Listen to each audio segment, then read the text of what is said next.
All right, we're back highlighting two new players for SNY's Make or Break series. SNY editorial producer Scott Thompson is back by popular demand, and he wrote the article. All right, so we're going to talk about two Giants players who are entering Make or Break seasons.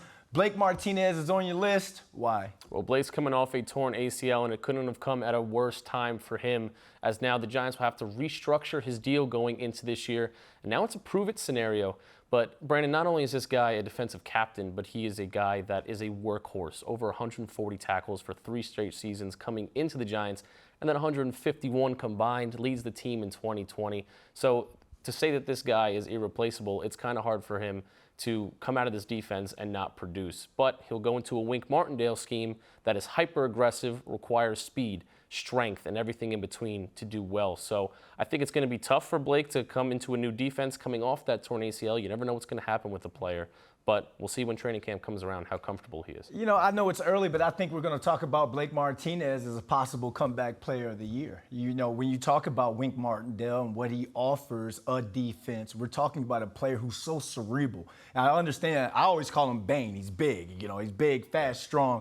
But when it comes to being a little bit hesitant, when it comes physically, he knows where to be mentally. Now let's talk about another guy who had to battle back off of a knee injury. You've got Saquon Barkley on the board. Giants fans are watching right now. Go. Well, he has to be on this list, Giants fans, much like Daniel Jones. Final year of his rookie deal, and the Giants just haven't been able to give him that extension just yet because they can't trust him. So it comes down to two things. Yep. Availability is the big part. Has injuries the past 3 seasons. Obviously, the 2020 ACL is the big deal.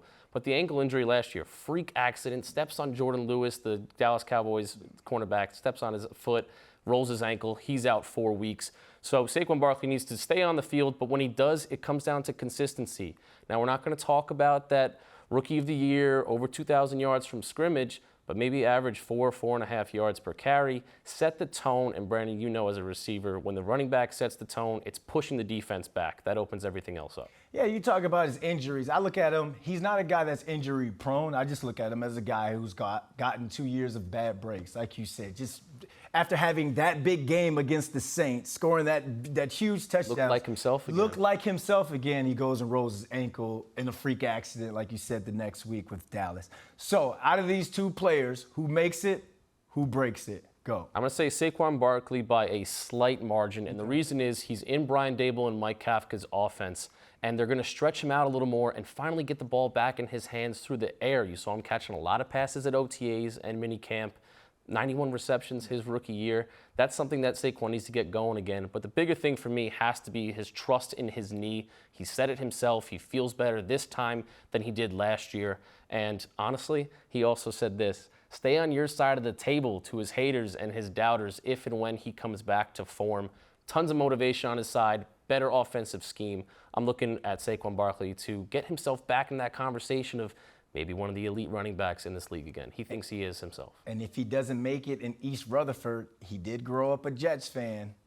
Could the Jets come calling? Could Joe Douglas come calling and bring him to Florham Park?